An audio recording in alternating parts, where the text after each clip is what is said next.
ஓம் ஸ்ரீராம ராம ராமேதி ரமே ராமே மனோரமே சகசிரநாம தத்துல்யம் ஸ்ரீராம நாம வராணனே. உலகம் யாவையும் தாமுழா வாக்கலும் நிலைபெறுத்தலும் நீக்கலும் நீங்களா அழகிலா விளையாட்டுடையார் அவர் தலைவர் அன்னவர் கேசரன் நாங்களே.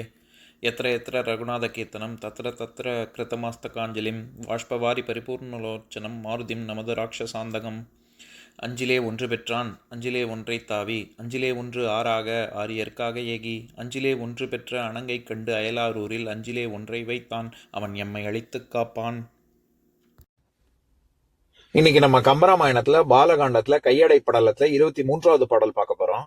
கரும்பு கால்புற கமுகு வார்ந்த தேன் வரம்பு மீறிடு மருத வேலிவாய் அரும்பு கொங்கையார் அம்மெல் ஓதி போல் சுரும்பு வாழ்வதோர் சோலை நண்ணினார். இதுதான் பாட்டு. இப்ப பதம் பிரிச்சு பொருள் பார்க்கலாம்.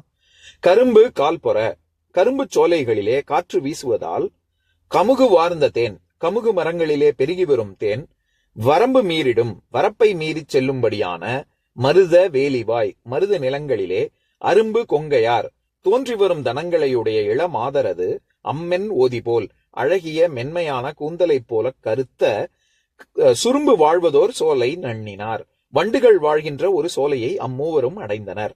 இப்ப நம்ம இந்த பாட்டுல இருக்கக்கூடிய நயங்களை பார்க்கலாம். இதுல கரும்பு கால் பொற அப்படின்னு வர்ற இடத்துல கால்னா காற்றுன்னு அர்த்தம், பொறுதல்னா வீசுதல்னு அர்த்தம். கால் அப்படிங்கிற சொல்லுக்கு 25க்கும் மேற்பட்ட பொருள் இருக்கு. நம்ம ஏற்கனவே நகரப்படலத்துல அயோத்தி நகரத்துல எப்பேற்பட்ட மாளிகைகள்லாம் இருக்கு அப்படின்னு பாக்குற இடத்துல வர்ணிக்கிற இடத்துல கம்பர் இதே மாதிரியான சொல் பிரயோகம் பண்ணிருப்பாரு. அதை வாசி 119வது பாடல், அதை வாசிக்கிறேன் கேளுங்க. திங்களும் கரிதன வெண்மை தீற்றிய சங்க வெண்சுதையுடை தவள மாளிகை வெங்கடுங்கால்புற மேற்கு நோக்கிய பொங்கு இரும் பார்க்கடல் தரங்கம் போலுமே அப்படிங்கிற பாட்டுல சந்திரனும் கருப்பு அப்படின்னு சொல்லக்கூடிய அளவுக்கு வெண்மை தீற்றப்பட்ட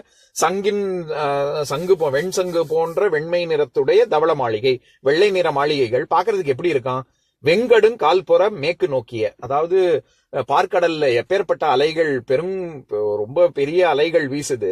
அந்த அலைகள்லாம் எப்படி காற்று வீசி மேல எழும்புதோ அந்த மாதிரியாக இந்த மாளிகைகள், அதாவது நகரத்துல இருக்கக்கூடிய மாளிகைகளின் அடுக்கு பார்த்தா அப்பேற்பட்டதாக இருக்கு அப்படின்னு சொல்ல வர்றாரு. எப்படி அந்த இடத்துல கால் பொற அப்படின்னு சொல்றாரோ அதே மாதிரி இங்க கரும்பு கால் பொற அப்படின்னா கரும்பு சோலையில் காற்று வீசுது அப்படின்னு சொல்ல வர்றாரு.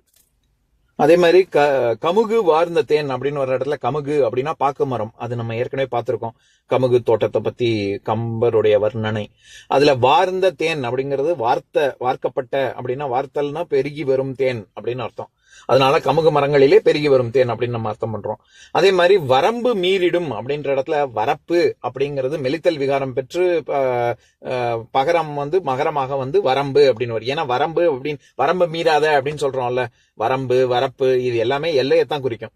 அதனால எப்பேற்பட்ட இது மருத வேலிவாய்னா மருத நிலங்கள்ல அந்த வரப்பை மீறி அந்த தேன் வருது அப்படின்னு சொல்ல வராரு. அப்பேற்பட்ட காற்று வீசுவதனால் பாக்கு மரத்தை தாண்டி எல்லா மருத நிலங்கள்ல பூரா பரவக்கூடிய வரம்பு மீறிடும் மருத வேலிவாய் அரும்பு கொங்கையார் அம்மென் ஓதி போல் அப்படின்னா அரும்பு கொங்கையார் நான் பொதுவாகவே சொல்லியிருக்கேன். நம்மளுடைய கவி மரபு என்னன்னா பெண்களின் முகம் தனம் கை கால் இது எல்லாத்தையுமே தாமரை அப்படின்னு வர்ணிக்கிறது மரபு. அந்த விதமா இங்க அரும்பு கொங்கையார் அப்படின்னு சொல்றாங்க. அப்படின்னா என்னன்னா இது வினைத்தொகை, அரும்புகின்ற அரும்பும் அரும்பிய அப்படின்னு 3 காலத்தையும் சேர்த்து வருது.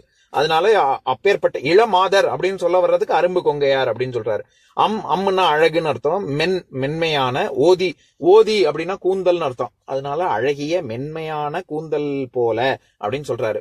இங்க ஓதி அப்படிங்கிற சொல்லுக்கும் நிறைய பொருள் இருக்கு. அதாவது நம்ம ஓதுதல், வித்வான் நல்லா படிச்சவங்களை குறிக்கும், நம்ம வேதத்தை குறிக்கும், கல்வியை குறிக்கும். அது இதை தவிர ஓதிமம் அப்படின்னா அன்னம்னு ஒரு பொருள் இருக்கு, மலைன்னு ஒரு பொருள் இருக்கு, ஞானம். இதெல்லாம் தவிர ஓந்தி அப்படின்னு சொல்லுவாங்க. அதாவது இது இடை குறைந்து ஓந்திங்கிறது ஓதி அப்படின்னு வரும். ஓந்தின்னா நம்ம ஒரு விதமான பள்ளி, நம்ம பச்சோந்தின்னு சொல்றோம்ல, அந்த அதையும் குறிக்கும். ஓதிங்கிறது அதையும் குறிக்கும். இதெல்லாம் தவிர பெண்களின் கூந்தலையும் குறிக்கும். அதனால அந்த கூந்தல் எப்படி கருப்பா இருக்கோ அது போல சுரும்பு வாழ்வதோர் சோலை நண்ணினார் அப்படிங்கிற இடத்துல சுரும்பு அப்படிங்கிறது பொதுவா வண்டை குறிக்கும், குறிப்பா ஆண் வண்டை குறிக்கும். ஓர் சோலை நண்ணினார், நண்ணுதல் அப்படின்னா அதை சென்றடைதல், கிட்ட நெருங்குதல் அப்படின்னு அர்த்தம். அதாவது இந்த பாட்டின் மூலமா என்ன சொல்ல வராரு, விஸ்வாமித்திரர், ராமலட்சுமணர்கள் இவங்க 3 பேரும் ஒரு வண்டுகள் நிறைய இருக்கக்கூடிய ஒரு சோலையை சென்றடைந்தார்கள் அப்படின்னு. இந்த இடத்துல ஒரு சோலைன்னு தான் வரணும், ஆனா ஓர் சோலை அப்படின்னு வந்திருக்கு. அது இதுக்கு வழுவமைதி சொல்லலாம். அதாவது ஈடு இணை இல்லாத ரொம்ப பிரமாதமான ஒரு சோலை அப்படிங்கறதுனால அத ஓர் சோலை அப்படின்னு சொல்றாரு. இதுல இப்ப நீங்க கவனிச்சு பாத்தீங்கன்னா இந்த 4 வரியில 3 வரி எப்பேற்பட்ட கருமை அப்படின்னு சொல்றதுக்கான உவமேயமாகத்தான் இருக்கும். அதாவது எவ்வளவு கருப்பு நிற வண்டு அப்படின்னு சொல்றதுக்கு அந்த கருமை, அவர் கருமைன்னு சொல்ல வராரு, அந்த பொருள் தான் ஓமேயம். அந்த கருமையை விளக்குவதற்கு இவர் 3 வரி சொல்றாரு, அதுதான் ஓமானம். எதுக்கு சொல்ல வரேன், இது கம்பருடைய சிறப்பு தான். இப்ப நம்ம பொதுவா நம்ம என்ன சொல்லுவோம், கருவண்டு அப்படின்னு சொல்லிட்டு விட்டுருவோம். இவர் கருவண்டுன்னு சொல்றதுக்கு தான் 4 வரி பயன்படுத்தியிருக்காரு. 4 வரியில 3 வரி அந்த கருமை எப்பேற்பட்ட கருமைன்னு சொல்ல வராரு. அதுக்கு தான் கரும்பு, கால்பொற, கமுகு, வார்ந்த தேன், வரம்பு மீறிடு, மருத வேலிவாய், அரும்பு கொங்கையார், அம்மென் ஓதி போல் அப்படிங்கிறது வரைக்கும் கருமையத்தான் விளக்குறாரு. அதுக்கப்புறம் சுரும்புனா வண்டுன்னு சொன்னேன், கருவண்டு வாழ்வதோர் சோலை நன்னினார் அப்படின்னு சொல்ல வராரு. இது கம்பருடைய சிறப்பு. இதெல்லாம் அதே மாதிரி சுரும்பு அப்படிங்கிற சொல் நம்ம இங்கிலீஷ்ல சொல்லணும்னா மேல் பியத்தான் ட்ரோன் அப்படின்னு சொல்லுவாங்க. அதை வச்சுதான் நம்ம இப்ப போட்டோ வீடியோ எல்லாம் எடுக்கிறாங்கல்ல, ட்ரோன் ஷாட்லாம் சொல்றாங்களே, அந்த ட்ரோனுக்கு வண்டு மாதிரி மேல போய் அது படம் எடுக்குதுங்கிறதுனாலதான் அத ட்ரோன்னு சொல்றாங்க. எனக்கு ட்ரோனுக்கு தமிழ் சொல் என்ன இப்ப பயன்படுத்துறாங்க அப்படின்னு எனக்கு தெரியாது. ஆனா சுரும்பு அப்படின்னு சொல்லலாம், ஏன்னா அதுக்கு நேர் பதம் தான் ட்ரோன்ங்கிறது.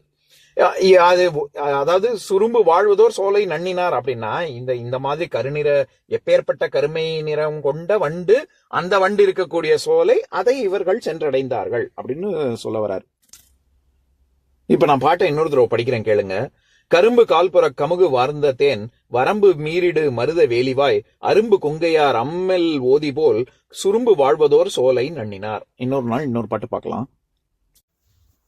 ஓம் शान्ताकारं भुजगशयनं पद्मनाभं सुरेशं विश्वाधारं गगनसदृशं मेघवर्णं शुभाङ्गं लक्ष्मीकान्तं कमलनयनं योगिहृद्यानगम्यं वन्दे विष्णुं भवभयहरं सर्वलोकैकनाथम्.